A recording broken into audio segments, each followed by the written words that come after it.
Welcome back for another book review. Today we are talking about this one.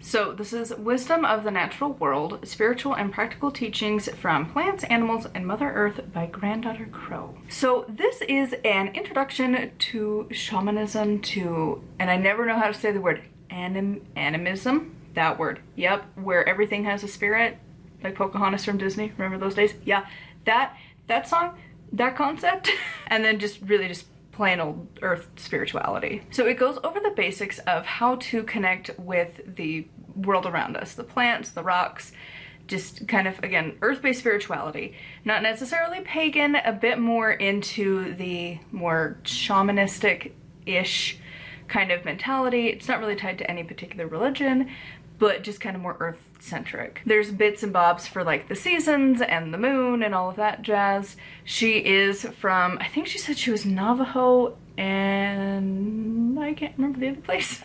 She's half Navajo. One of her parents was Navajo, and I can't remember the other.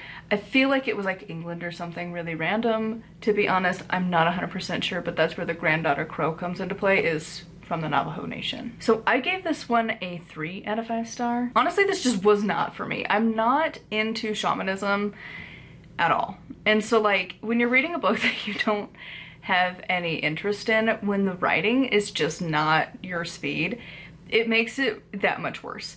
And so like her writing style, I just didn't like it.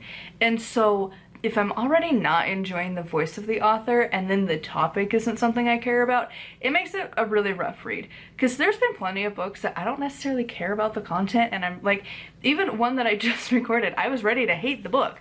I was ready to like demolish this one, and then I ended up loving it. So like it really just comes down to when you can find an author that you jive with, and I just didn't, because a lot of the points were really just so brief, and it just didn't feel like she really went into depth for anything. It was just skimming the surface.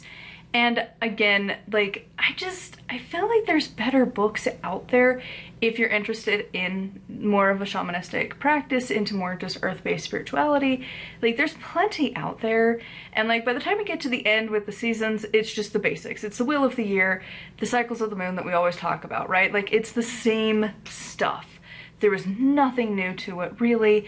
Every witchcraft book already has it, so like there was nothing new on that front. And I don't know, it was very simple in a way that I didn't like.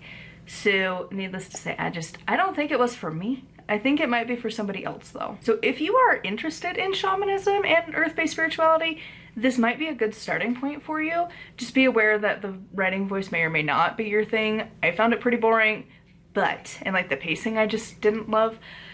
But for other people, you might really enjoy it. I think that just comes down to personal preference when you read books, and especially when you read as many books as I do, I start to get a little picky because I read a lot of books. I'm like, I think I've read 99 witchcraft books so far this year, or witchy-ish books, because some are like iffy, but for like this year of my tracking that I've done for this channel, I'm at like 99. So eventually like you get a little particular on like writing voices that maybe the average reader who reads like maybe 5 books a year isn't going to be that particular. So do keep that in mind as well. The more books you read, the more particular you get.